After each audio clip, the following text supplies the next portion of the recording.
más importante porque queremos que escuches qué piensa Dios de ti y qué quiere Dios de ti y qué quiere Dios de mí y qué piensa Dios de mí. Gracias a nuestro hermano que hizo la lectura de esa parábola de los talentos, vamos a ir allá en un momentito. Pero estaba pensando y no sé si te has dado cuenta, ¿has notado que parece que ha habido un aumento inusual en los accidentes aéreos? Yo no recuerdo realmente hace cuánto tiempo era tan seguido. Dudo que sea solo cuestión de que hay más información, pero en realidad ha habido un aumento inusual en estos accidentes. Aunque las razones de los accidentes aéreos que hemos visto en últimas fechas tienen diferentes motivos, ¿verdad? Ha sido por diferentes circunstancias muy particulares en cada caso. Lo que es importante es darnos cuenta que en mi carro puede fallarle muchas cosas, pero no siempre va a ser algo tan problemático, ¿verdad? No siempre mi vida está en riesgo. Pero qué importante darnos cuenta de lo vital, en este ejemplo, de que los sistemas de navegación aérea funcionen perfectamente. Porque de lo contrario, simplemente sucede una catástrofe, ¿no es cierto? Es algo tan delicado que es vital estar atentos a eso. Ahora, leía yo un poco y en algunos de los accidentes que han sucedido, el más reciente, un avión, un helicóptero, si usted lo ha visto en las noticias, existen dos conjuntos de reglas en la navegación aérea. Una de ellas es las reglas de vuelo visual, que significa que el piloto, basado en puntos de referencia, en su vista literalmente, está controlando la nave y viendo hacia dónde se dirige. Esta es una manera, se llama reglas de vuelo visual, ¿verdad? Siempre y cuando las condiciones que lo rodean le permitan tener puntos de referencia y poder conducir esa aeronave. La segunda son las reglas de vuelo instrumental. ¿Qué es esto? Bien, ahí no es lo que tú veas, sino en base completamente y confiando en instrumentos de navegación sin observar el terreno.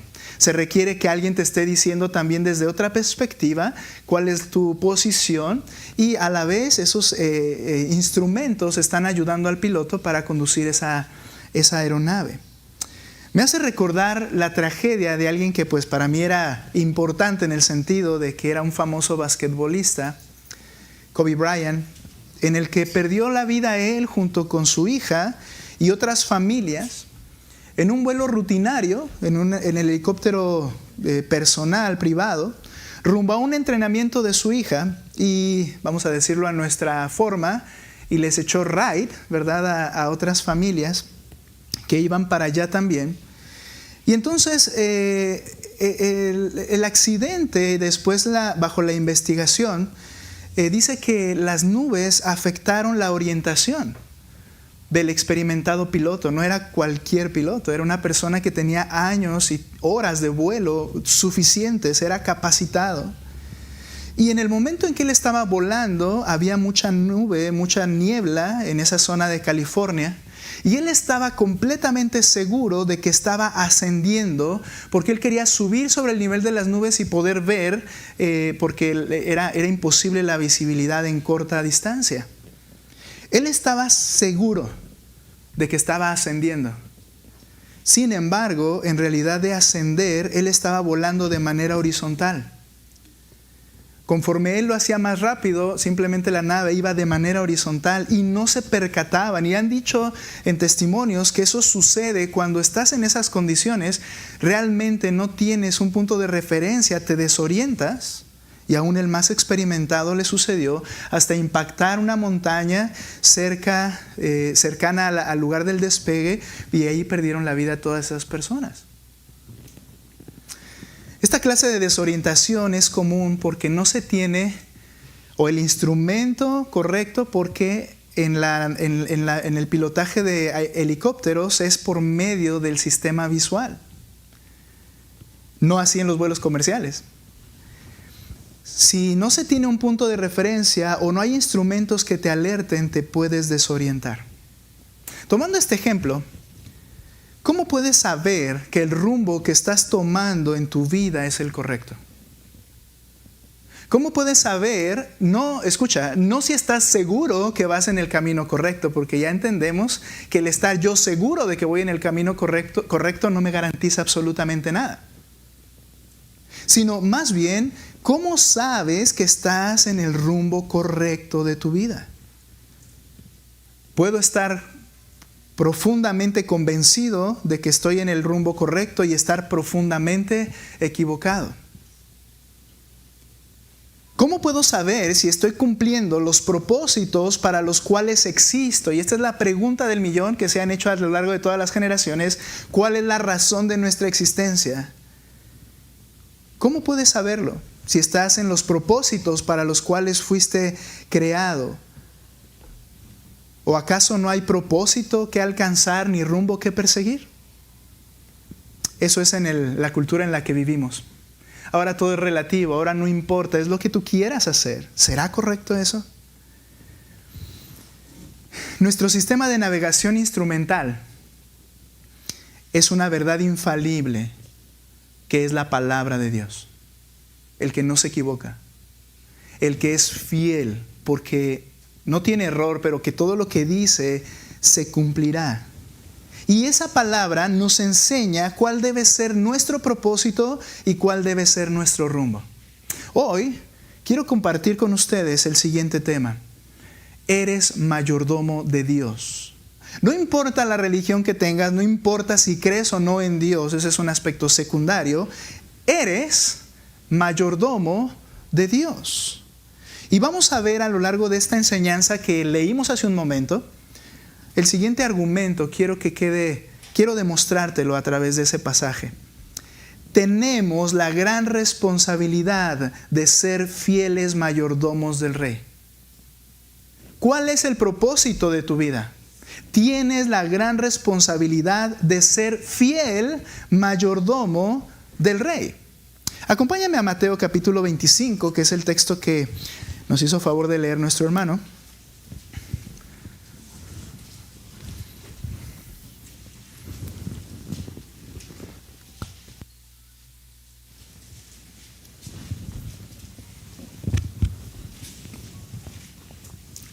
Y aquí el Señor Jesucristo es quien está hablando.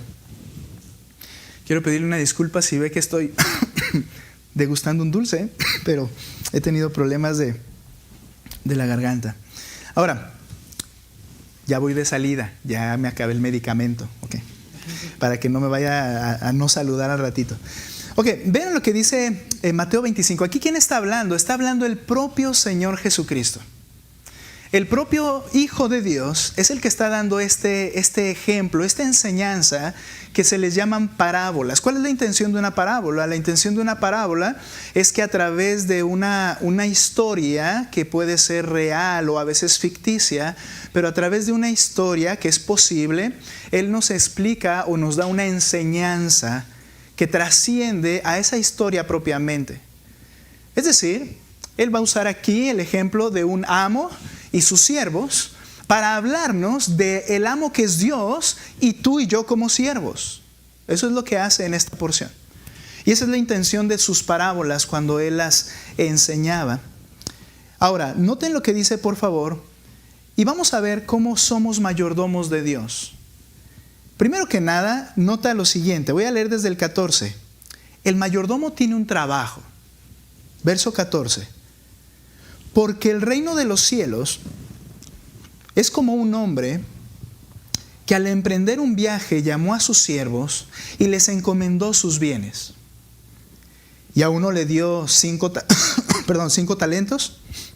Nuestra Biblia trae la aclaración ahí, 108 kilos de plata. A otro 2 y a otro 1, a cada uno conforme a su capacidad, y se fue de viaje. El que había recibido 5 talentos enseguida fue y negoció con ellos y ganó otros 5 talentos. Asimismo, el que había recibido los 2 talentos, 43.2 kilos, ganó otros 2.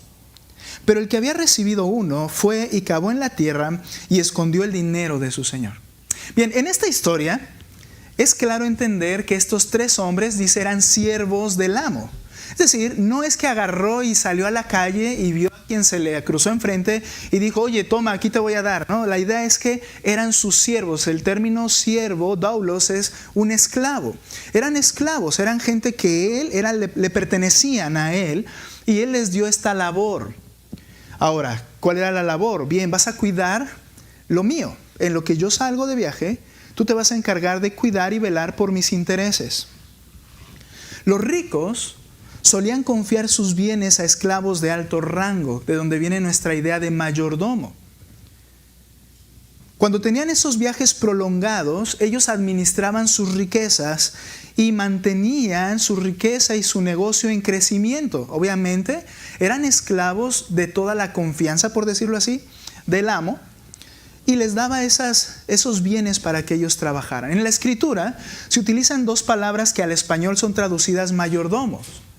Una de ellas es alguien, o significa alguien a cuyo cuidado se encomienda algo. ¿Qué es lo más apropiado aquí? Aquí no les llama mayordomos sino siervos, pero les está dando algo a su cuidado. Y lo traduce la Biblia regularmente como mayordomía, de eso se trata. La segunda palabra significa el administrador de los bienes de su amo. En otras palabras y sencillamente, un mayordomo es el responsable de algo que otro le ha dado. Responsable de algo que otro le ha dado. Ahora, en el pasaje el dueño les encomienda sus bienes, pero viene una frase interesante, conforme a la capacidad de cada uno. Por eso a uno le dio 5, por eso al otro le dio 2 y por eso al otro le dio 1. Cada uno unos 108 kilos de plata, el otro 43.2 kilos de plata y al otro 21.6 kilos de plata. Era en monedas, pero no era una moneda en sí, sino un volumen, una cantidad en peso. Ahora, ¿cuál es el punto acá? El énfasis no es la cantidad que le dio en las manos. El énfasis tampoco es en las ganancias que debían obtener. No les dio, oye, necesito tal porcentaje. El énfasis era que había un trabajo que cumplir, que el amo les encomendó que debían hacer. Te los dejo para que entonces ustedes, dice, les encomiendo mis bienes para que ustedes hagan que funcionen. 2 actuaron para cumplir ese deseo, esa voluntad del amo, y uno simplemente no quiso hacerlo. Muy bien, ¿y qué aprendemos con esta historia? ¿Qué es lo que el Señor nos está queriendo enseñar? Las primeras palabras nos dan luz. Comienza diciendo el verso 14, porque el reino de los cielos es semejante a.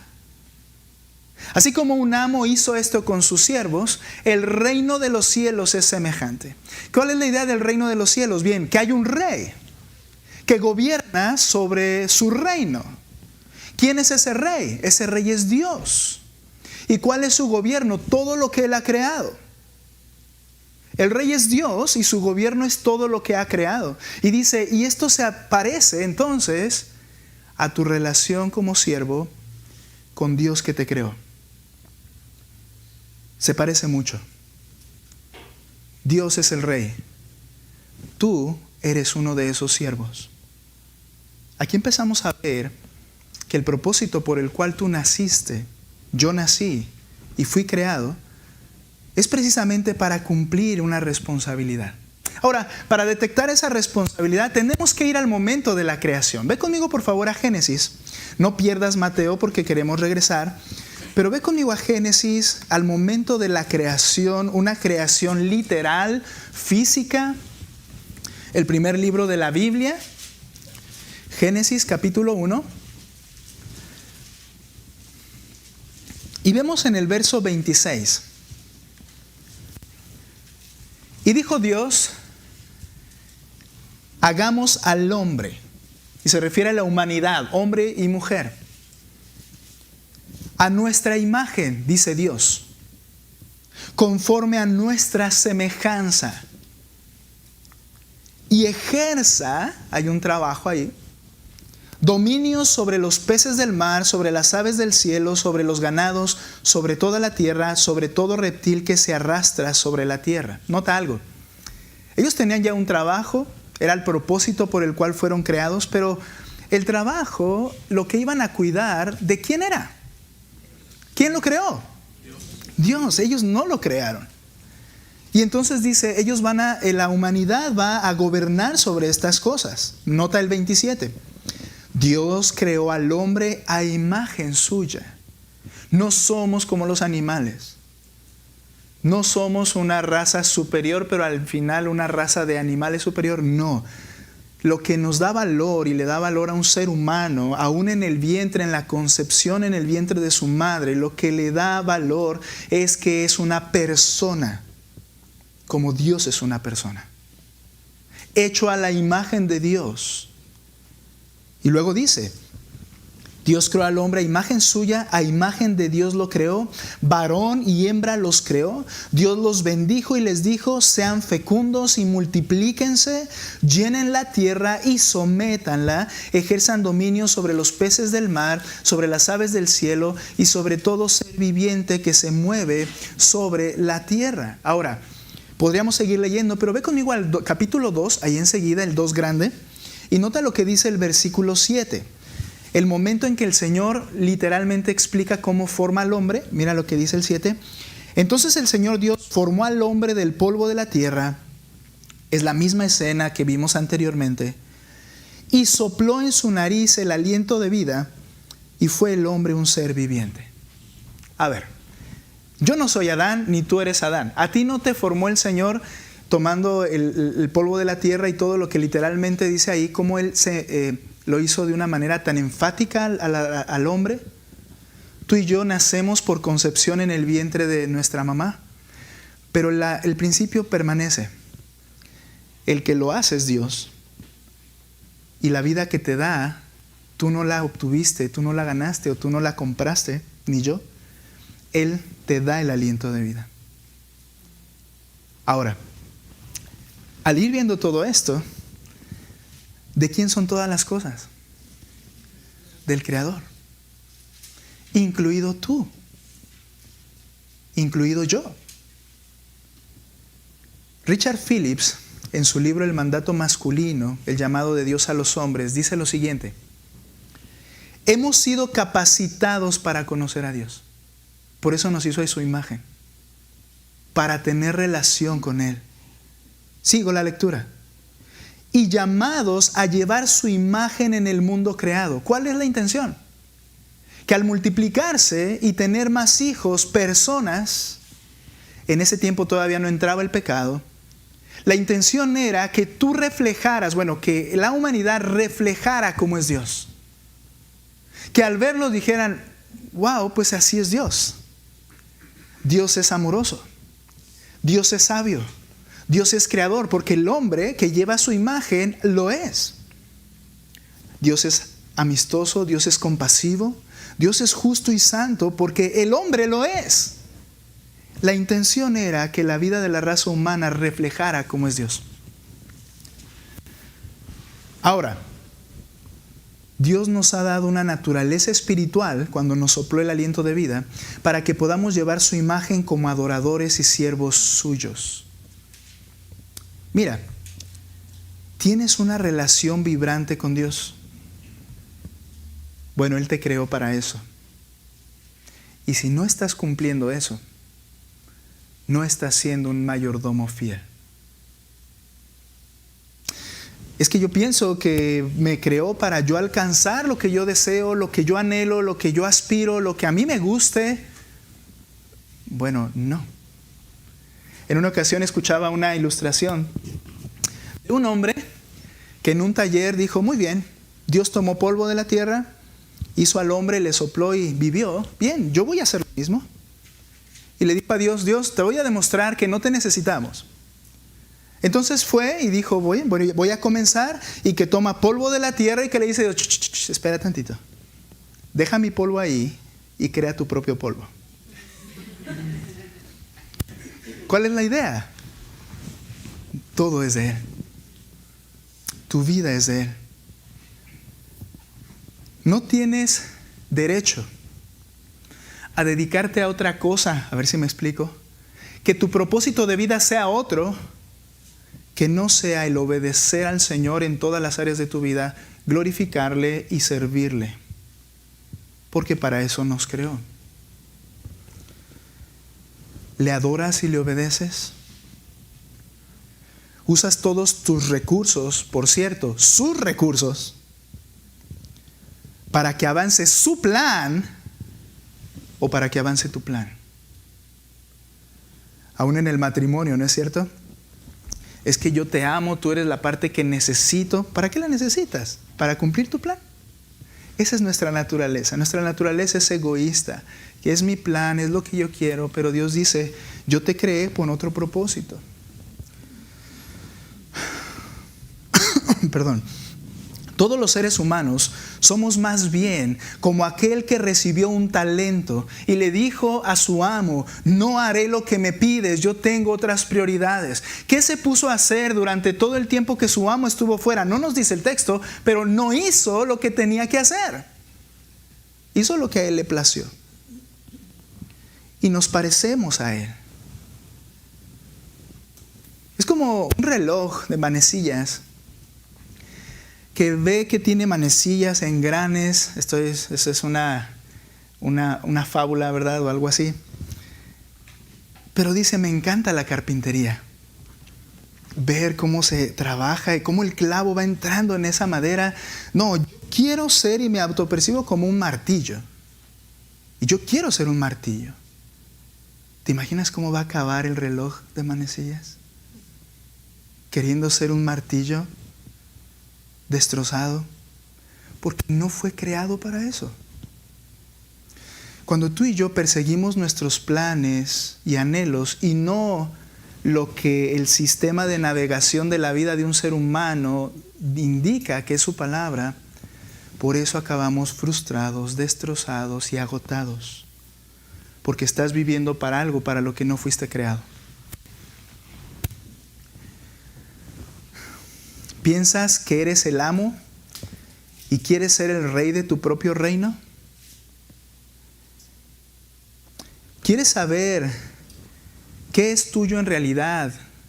Como para que digas, bueno, esto es mío. Bueno, pregúntate lo siguiente. ¿Qué trajiste contigo al nacer a este mundo?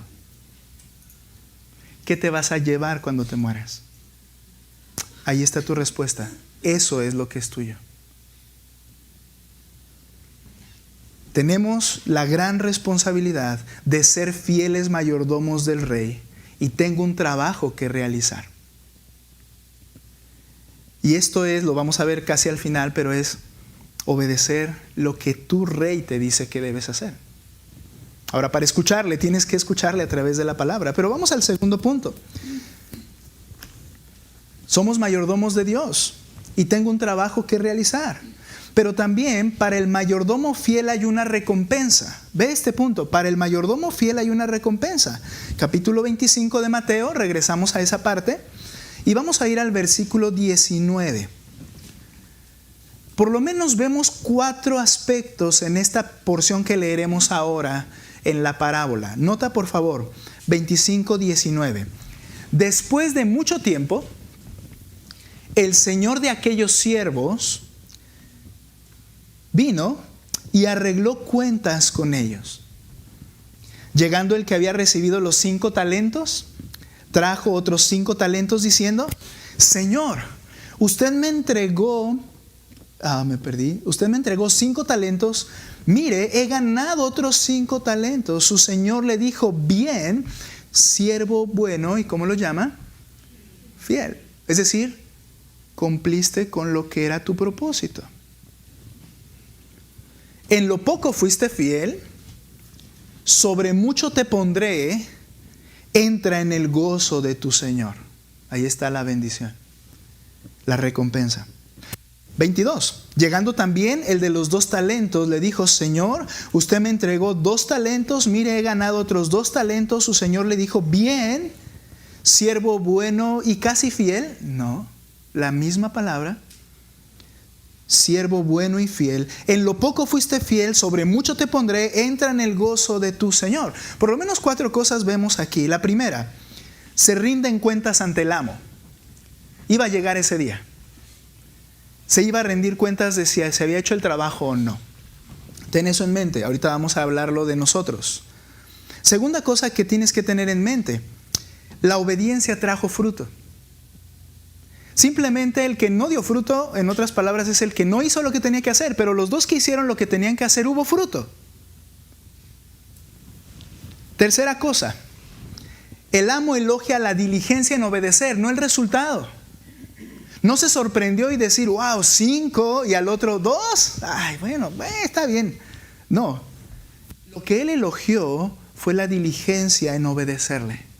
Bien, buen siervo, fiel. ¿Por qué? Porque hiciste lo que tenías que hacer. Fiel. No el resultado en sí. Y número 4, la recompensa es la misma. La más elevada para ambos. Esto se sale de cualquier historia. ¿A qué se refiere con entra en el gozo de tu Señor? Lo veremos enseguida, más adelante. Pero es la recompensa la misma para ambos, la más grande que pueda existir. Se las da a los dos. Y aquí puede surgir una pregunta. Bueno, ¿cómo ser un mayordomo fiel? Tal vez te preguntes, bueno, ¿soy fiel o infiel? Por ahora solo vamos a decir que solo Cristo, escucha esto, el Hijo de Dios, puede restaurar nuestra relación con Dios. Lo veremos en el tercer punto. Ahorita vamos en el segundo. Pero solo Él puede restaurar tu relación con Dios. Porque creo que ha quedado claro que no hemos cumplido con la labor para la cual el Señor nos creó. No he vivido para Él, no le he amado a Él, no he servido a Él. Ahora, si alguien aquí, iglesia, ya te has arrepentido de haber sido infiel a Dios, has reconocido y confiado en Cristo como el amo y Señor de tu vida, si la respuesta es sí, entonces habrás estas 4 verdades relacionadas a lo que mencionamos. Número 1, como siervos del Rey, importa cómo estamos sirviendo ahora porque vamos a rendir cuentas. Mira, a veces en el cristianismo, iglesia, decimos, muy bien, yo ya voy al cielo, ya me salvó porque Él me perdonó. Conozco la Escritura y me dice que un arrepentimiento genuino y una búsqueda de Él y una fe en Él me salva y me salva eternamente.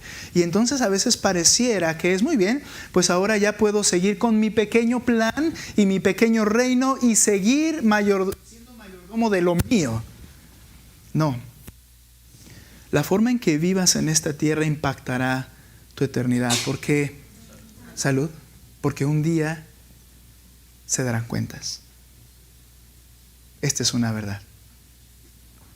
Un día estarás frente al que te salvó, te perdonó, te ama, sí, pero es importante cómo vivimos. Pablo lo dijo de esta manera en 2 Corintios capítulo 5, versículo 8 al 10. Dijo Pablo en medio de aflicciones, pero cobramos ánimo y preferimos más bien estar ausentes del cuerpo, es decir, si tengo que morir por causa de Cristo, estar ausentes del cuerpo porque en ese momento voy a habitar con el Señor. Luego dice el verso 9, por eso, ya sea presentes o ausentes, traducido de otra forma, vivos o muertos, ambicionamos agradar al Señor. ¿Ese es tu deseo, creyente? Yo necesito obedecerle permanentemente. ¿Por qué? ¿Me voy a ganar la salvación con eso? No, lo veremos más adelante. No puedes ganarte nada que Él no te da. Y no te lo da, y solo te lo da gratuitamente si te arrepientes y crees en Él. Pero, dice Pablo, yo deseo agradar al Señor. Verso 10. ¿Por qué? ¿Por qué deseo hacer esto? Porque todos nosotros debemos comparecer ante el tribunal de Cristo para que cada uno sea recompensado por sus hechos estando en el cuerpo, de acuerdo con lo que hizo, sea bueno o sea malo. El tribunal de Cristo, el bima de Cristo, es como ese podio de vencedores. Aquí no estamos en un juicio en donde te voy a mandar a la cárcel y a la condenación, sino el término es el bima de Cristo, que es un podio de vencedores. Por la gracia de Cristo, al arrepentirte y creer, ya eres más que vencedor en Cristo. Estarás con Él por la eternidad. Pero en un podio de vencedores es el momento en el cual la persona dice, ¿ganaste el primero, segundo, tercer lugar? Lo que quiero que entiendas es que el Señor dirá, bien, buen siervo y fiel de ti. Lo que tenías que hacer lo hiciste. ¿Crees que esas serán las palabras de recepción? Bueno, por eso es importante, como dijo Pablo, serle agradable. Recuerda que la eternidad no será un cielo metafórico y un lugar donde las almas pasan volando, como lo he dicho antes, sino que dice la Escritura que será una nueva creación en la cual continuaremos sirviendo a Dios. Y por eso me hace sentido la frase que dice: sobre poco fuiste fiel en la tierra, sobre mucho te pondré. Nuestra diligencia ahora tiene repercusiones por la eternidad en cómo podré servir al Señor por la eternidad. Si cumplo y obedezco porque amo a mi Señor en esta tierra. Ahora, una segunda cosa, tendremos que dar cuentas, una segunda cosa, iglesia, que tienes que recordar: como siervos fieles damos fruto. Esta es una bendición. ¿Sabes? Dice 2 Corintios 5:17, de modo que si alguno está en Cristo, si ya tienes una relación con Él, nueva criatura es. Eres nueva creación, ya no eres el Alberto de antes, que amaba solo su plan y su pecado. Ahora, yo he creado en ti una nueva criatura, por eso hay nuevas motivaciones. Por eso anhelo estar en la iglesia, por eso anhelo escuchar la Escritura. No quiero decir que todo el tiempo estoy en la Biblia y todo el tiempo estoy en la iglesia, pero mis motivaciones cambiaron. Hay fruto, ¿sabes por qué? Porque esa es obra de Dios en la vida de alguien que se ha arrepentido. Siempre habrá fruto. Si alguien me dice: muy bien, yo soy salvo, sigo viviendo como el diablo, pero yo soy salvo porque yo dije o hice lo que haya necesario hacer, y tu vida no ha cambiado, estás engañándote. Porque el genuinamente salvo da fruto.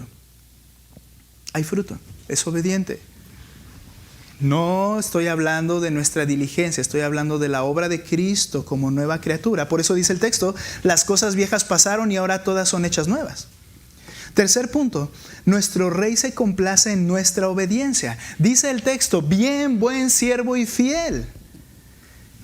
Pedro, el apóstol de Jesucristo, en 1 de Pedro capítulo 1, verso 1 al 2, dice lo siguiente, hablando a las iglesias en diferentes regiones: a los expatriados de la dispersión en el Ponto, Galacia, Capadocia, ahí lo tenemos proyectado si lo gustas ver, Asia y Bitinia. Y nota lo que dice: elegidos según el previo conocimiento de Dios Padre. ¿Para qué el Señor te llamó y te atrajo hacia Él? Mira lo que dice el texto: para obedecer a Jesucristo y ser rociado con su sangre. Esta es parte de nuestra identidad. Nuestro Rey se complace en la obediencia y por eso me salvó y me da lo necesario para ser obediente. ¿Recuerdas que dice el pasaje que les dio conforme a sus capacidades?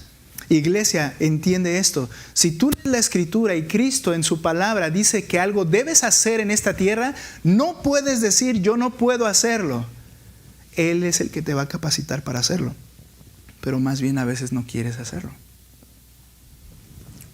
Gracias a Dios porque Él nos ha salvado para obediencia.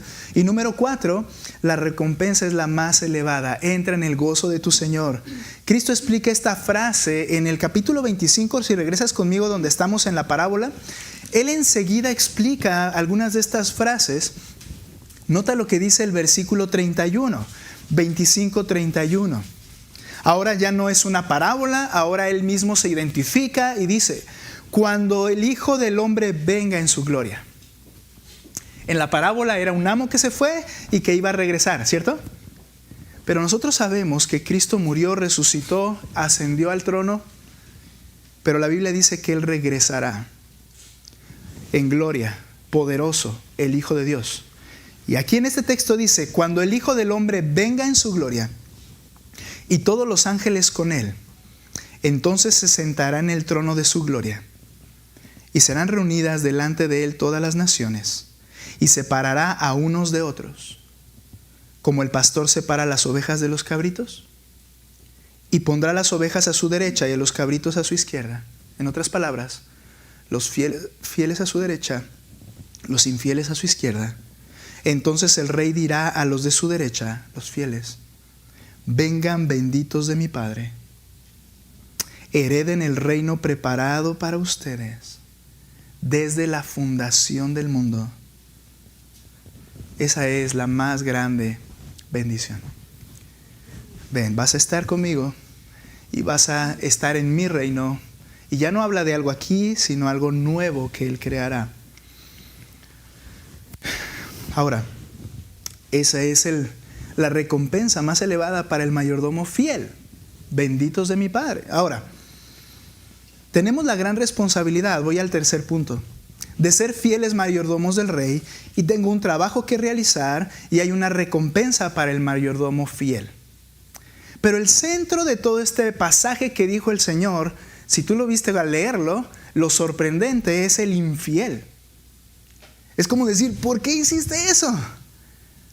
¿Por qué? Y luego vas y le dices, ese es el punto como que más álgido de este texto. Por eso vamos a ver el tercer punto. Para el mayordomo infiel hay una condena. Ve conmigo ahí en donde estamos, Mateo 25. Seguimos con la historia que el Señor está dando, verso 24. Y dice lo siguiente: pero, en contraste con todo lo anterior, ese hermoso cuadro de bien, buen servo y fiel, hiciste el trabajo, pero, lo contrario, 24. Llegando también el que había recibido un talento, dijo: Señor, yo sabía que usted es un hombre duro, que ciega donde no sembró y recoge donde no ha esparcido. ¿Qué notas con este primer verso? El concepto que esta persona tenía de su amo.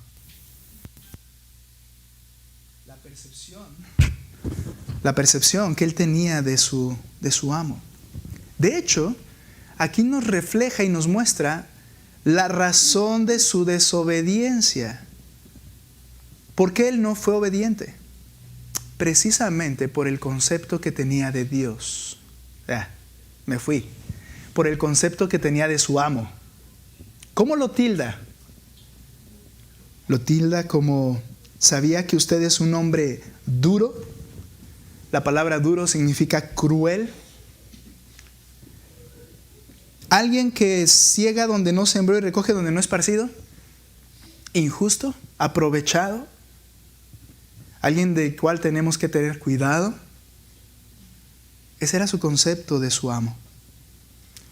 Esa es la razón de su infidelidad. Si hubiera amado a su amo, habría sido diligente. Pero no lo amaba, lo odiaba.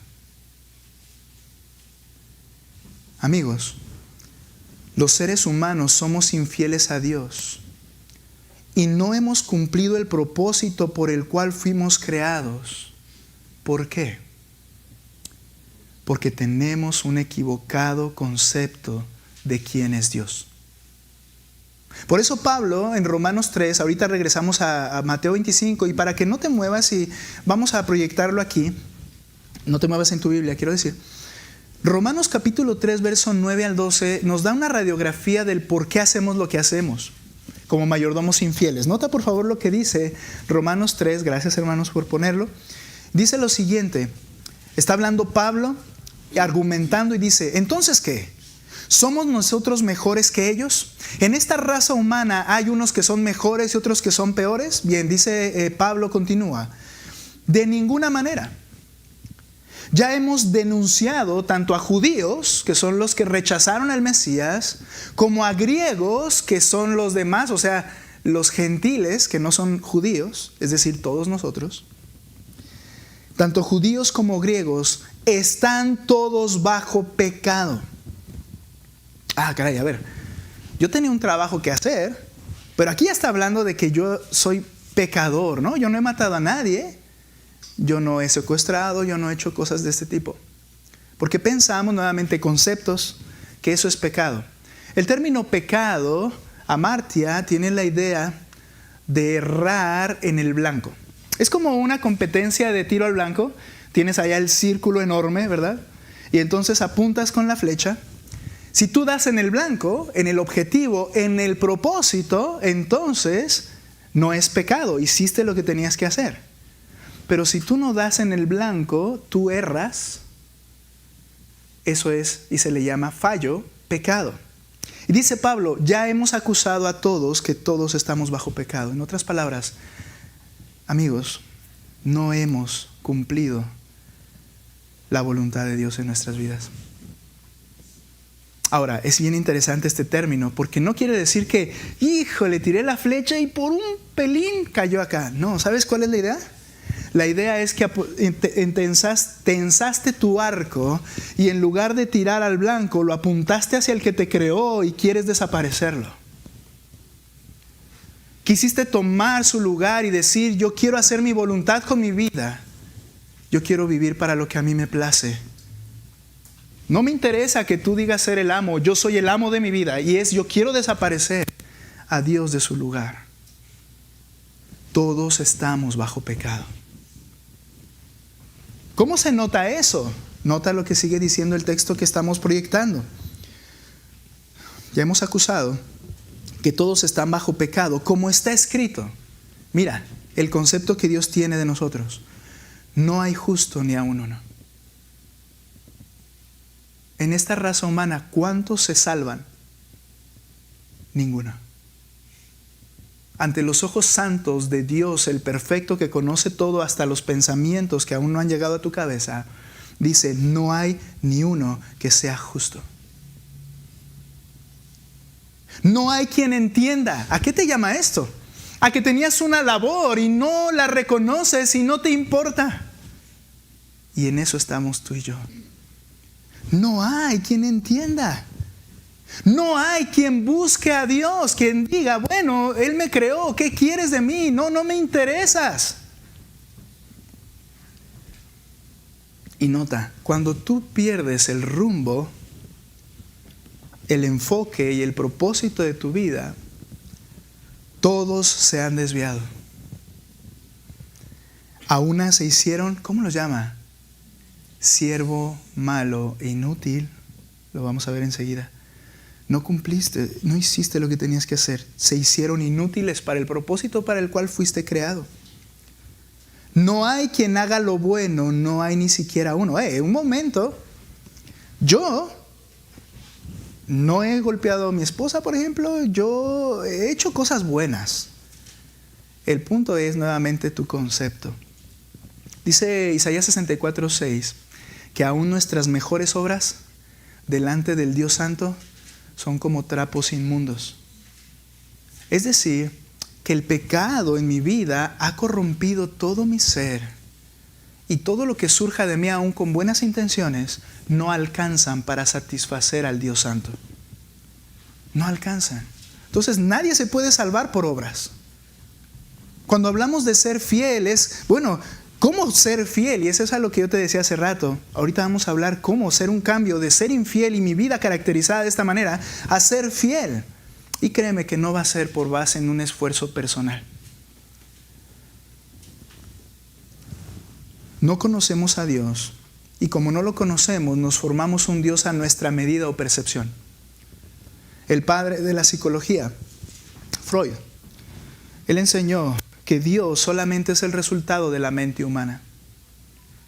Y por eso hay que tener mucho cuidado en varios conceptos. Ahora, lo que piensan es que nosotros creamos a Dios con nuestra mente. ¿Qué mentes tan poderosas? Que hace todo perfecto y no, somos necios. Pero por no conocer a Dios nos formamos a un Dios a nuestra medida y percepción. Tal vez tú pienses que Dios me entiende y a Dios no le interesa tal o cual cosa. ¿Sabes por qué? No porque lo hayas investigado y hayas preguntado qué piensas de mí, sino porque es lo que tú piensas y te haces tu propio concepto de Dios. A Dios le agrada esto porque a mí me agrada. A Dios le desagrada esto porque a mí me desagrada. Pero Dios no es así. Dios dejó su palabra para que sepas lo que le agrada y no le agrada. Ahora, el amo, en la historia que estamos viendo, descubre la verdadera razón. Aunque este hombre tenía un concepto equivocado o malo de su amo, el amo descubre la verdadera razón en el Mateo 25. Nota lo que dice el versículo 25. Y tuve miedo, obviamente, por su concepto hacia ese Dios, hacia ese amo, perdón. Tuve miedo y fui y escondí su talento en la tierra. Mire, aquí tiene lo que es suyo. Lo que él está haciendo es culpar a su amo y decirle, es su culpa. Usted me hizo bullying e hizo que yo sintiera tal temor. Y entonces el amo, paciente y sabio, le dice lo siguiente: eres un siervo malo y perezoso. Esta es la razón. Eres malo y perezoso. La palabra malo significa perverso, malvado. El término perezoso es ocioso o negligente. Tenías algo que hacer, lo supieras o no lo supieras. Yo lo dije desde el principio y no estás cumpliendo con eso. Tu actuar, tu forma de vivir demuestran que hay perversidad en ti. Cristo dijo lo siguiente: de dentro del corazón salen los malos pensamientos, los hurtos, los adulterios, las abominaciones. Todas estas cosas de dentro del corazón salen. A veces pensamos que es el entorno. No, es que me hice así porque. No, dijo Cristo, sale de ti. El entorno lo único que hace es ayudarte a que salga y florezca. Pero sale de ti. ¿Qué quiere decir? Que naturalmente somos pecadores. Nuestro corazón es pecador, porque desde el momento en que Adán pecó, toda la raza humana cayó bajo la misma condición de pecado. Y lo demostramos con nuestro actuar, con nuestros anhelos, con nuestras acciones y pensamientos. La ignorancia o la percepción equivocada no nos justifica en absoluto. Romanos capítulo 2, versículo 1 al 11. Nos dice algo allí. Quiero que veas este pasaje, Romanos 2. Mira, cómo no tenemos una manera de salirnos por la tangente y decir, bueno, esto yo no lo sabía o fue culpa de alguien más. Capítulo 2, verso 1. Pablo, hablando de manera general al hombre, nos dice lo siguiente: por lo cual no tienes excusa. Escucha esto, por favor. No le puedes decir al Señor, yo no conocía la Biblia. No tienes excusa. Oh hombre, quien quiera que seas tú que juzgas, porque al juzgar a otro a ti mismo te condenas, porque tú que juzgas practicas las mismas cosas. Delante de Dios no es, tú ves muy bien lo mal que hacen los demás. Dice, en eso que ves que hacen los demás mal, tú también estás mal. Verso 2. Y sabemos que el juicio de Dios justamente cae sobre los que practican tales cosas. Y mira esta pregunta retórica. ¿Y piensas esto, oh hombre, tú que condenas a los que practican tales cosas y haces lo mismo, que escaparás del juicio de Dios? ¿Por qué no ha caído sobre mí un rayo celestial? Verso 4. ¿O tienes en poco las riquezas de su bondad y tolerancia y paciencia, ignorando que la bondad de Dios te guía al arrepentimiento? ¿Por qué el Señor te ha traído hasta aquí? ¿Por qué el Señor te ha bendecido a lo largo de tu vida? A veces usamos este argumento: Dios siempre ha estado conmigo porque Él me ha cuidado, ha venido una tragedia y me ha librado, o me ha provisto todo lo que necesito. Y pienso que eso quiere decir que Dios me aplaude desde el cielo y dice, tú eres el único bueno en esa tierra. No, lo que dice el pasaje es, solamente es un acto de paciencia de Dios contigo. ¿Y sabes cuál es su intención? Conducirte a que llegues al punto de reconocer, yo te he fallado, perdóname, arrepentimiento. Eso es lo que el Señor busca y por eso te ha dado vida hasta hoy. Amigos que nos acompañan, por eso estás escuchando esto hoy. Es Dios mostrándote su paciencia, tolerancia y bondad. Pero si tú dices, es que soy bueno, dice, entonces estás ignorando que lo que Dios quiere es guiarte al arrepentimiento. ¿Y quién necesita arrepentimiento? Los que hemos fallado. Y todos hemos fallado. Y sigue diciendo entonces, ahí en el versículo siguiente, pero por causa de tu terquedad, que no sea así este día para ti, y de tu corazón no arrepentido, estás acumulando ira para ti en el día de la ira y de la revelación del justo juicio de Dios. Él pagará a cada uno conforme a sus obras. A los que por la perseverancia en hacer el bien, ¿esto te suena? Fieles, buscan gloria, honor, inmortalidad, vida eterna. A ellos les dará vida eterna. Habla de un tipo de persona que lo que busca es glorificar al Señor, honrar al Señor. Pero a los que son ambiciosos y no obedecen a la verdad, aquí está el punto esencial. A los que no obedecen la verdad es exclusiva de Dios. Los que no obedecen a la verdad, dice, sino que obedecen a la injusticia, a mis propios pensamientos o los de otros, recibirán ira e indignación. Habrá tribulación y angustia para toda alma humana que hace lo malo, del judío primeramente y también del griego, pero gloria y honor, la recompensa y paz para todo el que hace lo bueno, al judío primeramente y también al griego. En esta porción entonces nos habla de dos tipos de hombres. Solo hay dos tipos de hombres en toda la raza humana: los fieles y los infieles. Yo soy de los fieles, pero no has cumplido los propósitos del Señor, no le hace. Yo quiero pensar que soy de los fieles. Una mente positiva. Y Cristo, hablando en Mateo 7, dice: mira, el problema es que en el juicio muchos me dirán: Señor, Señor, pero yo hice lo correcto. Y yo les voy a decir: no te conozco. No es tu propio concepto, pero dice que hay buenos y fieles e infieles. ¿Cómo es que esto funciona? La única solución es arrepentirse ante Cristo. Quiero que escuches este texto, que lo pienses en tu corazón. Hechos capítulo 17, verso 30, hermanos, ayúdenos a proyectarlo. Hechos 17, 30 al 31. Tal vez tú desconocías mucho de lo que hemos hablado. Tal vez, como yo, ni siquiera te pasaba por tu mente que Dios te creó con un propósito para Él. Pero mira lo que dice Hechos 17, 30 al 31. Por tanto, esto es para ti hoy. Habiendo pasado por alto los tiempos de ignorancia. Ok, todo lo hiciste porque no conocías lo que Dios decía.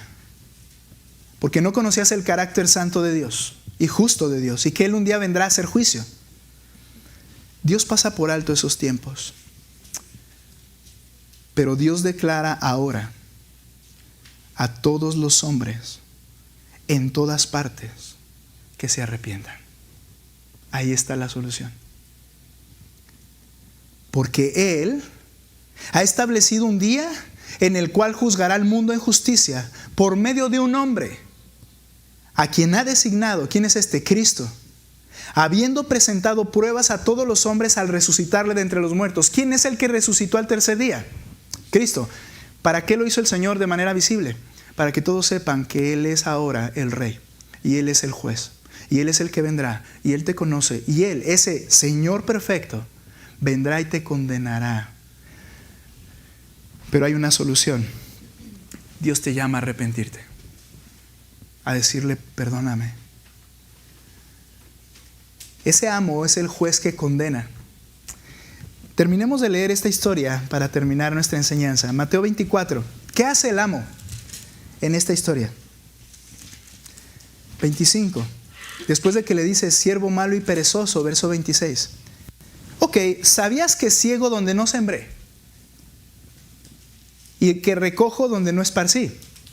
No quiere decir que era verdad, sino que le dice: ok, vamos a darte un punto. Tú piensas que yo soy eso, perfecto. Por tus mismas palabras te voy a juzgar.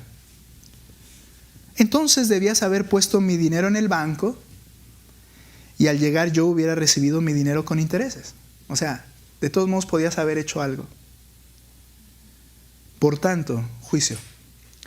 Quítenle el talento y dénselo al que tiene 10 talentos. Porque a todo el que tiene más se le dará y tendrá en abundancia. Pero al que no tiene, aún lo que tiene se le quitará.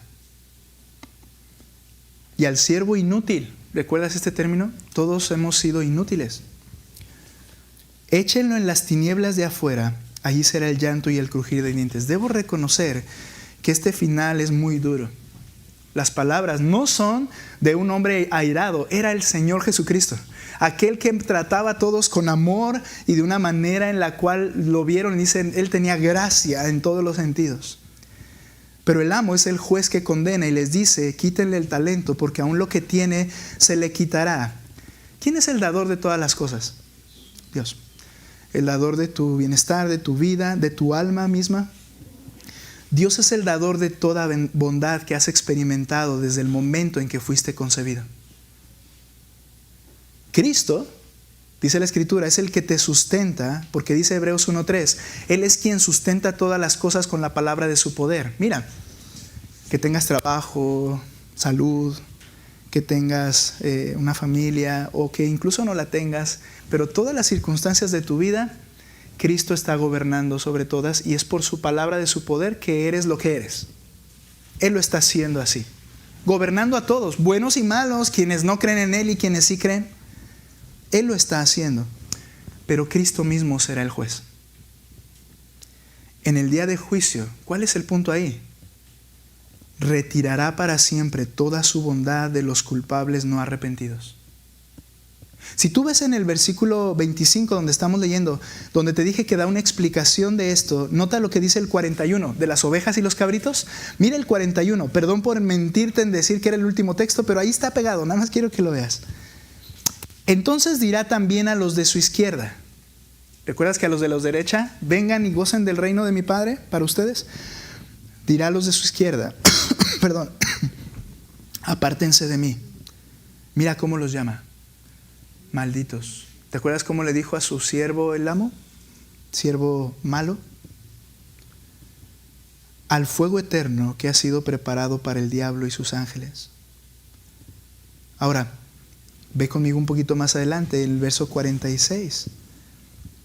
Estos irán al castigo eterno, pero los justos a la vida eterna. Bien, déjame explicar esto brevemente. El destino final en la condena, dice ahí, échenlo a las tinieblas de afuera. ¿Sabes que Cristo fue el que habló del destino final de quienes no se arrepientan como el infierno? ¿Más que nadie habló? Es decir, podríamos pensar como algunas denominaciones enseñan, no es que el infierno no existe, eso fue creado por los hombres o las iglesias para hacer que la gente tenga miedo. Bien, el que habló 11 veces en el Nuevo Testamento acerca del infierno fue Cristo. Nadie más ha hablado tanto. La frase que describe la agonía en ese lugar, el lloro y crujir de dientes, Cristo lo menciona o se menciona en el Nuevo Testamento por los labios de Cristo en 7 ocasiones. Lloro y crujir de dientes. ¿Qué implica esto? Que en ese momento ya no habrá nada de la bondad de Dios que sustenta esta creación. La retirará por completo. Y 2 ideas. Lloro implica un profundo dolor y angustia. Y normalmente cuando yo veía crujir de dientes, yo me imaginaba cuando alguien tenía un dolor tan fuerte que se crujía los dientes, pero al leer en el Antiguo Testamento ese término, es el término de ferocidad. Es un término que enseña un profundo enojo. Y decía R.C. Sproul, que ya falleció y está en la presencia del Señor, espero, dijo él,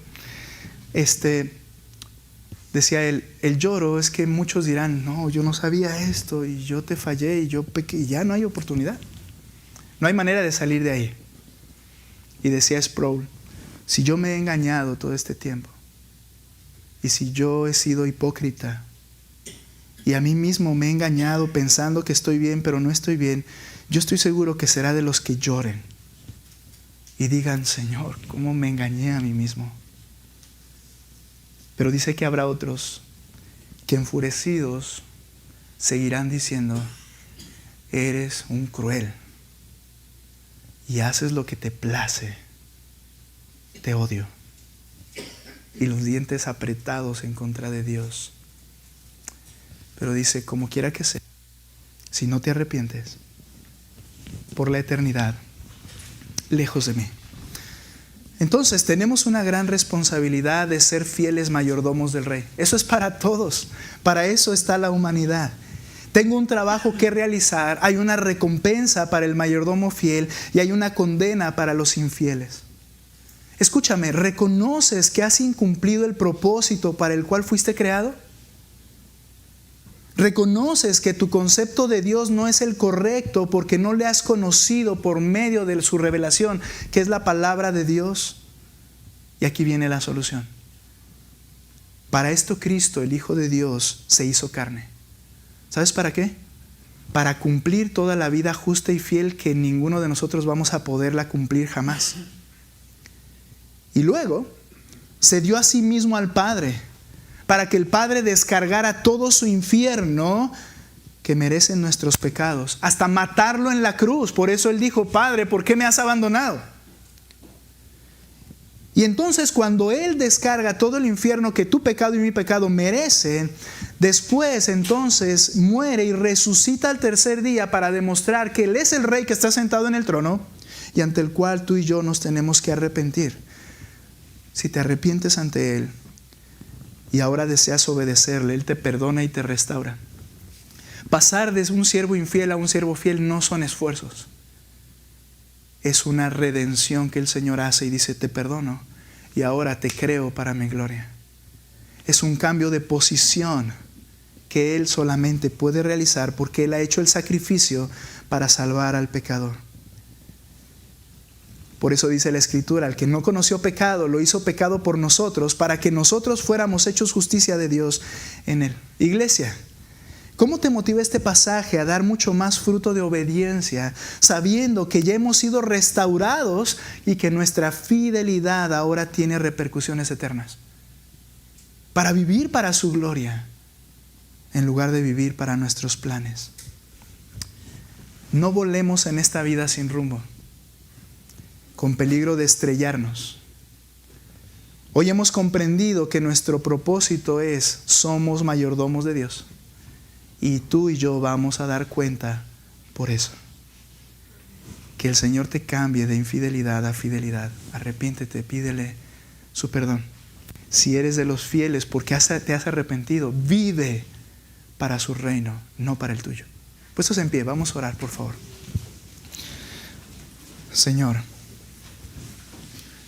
qué conceptos tan equivocados fraguamos en nuestra mente acerca de quién eres tú.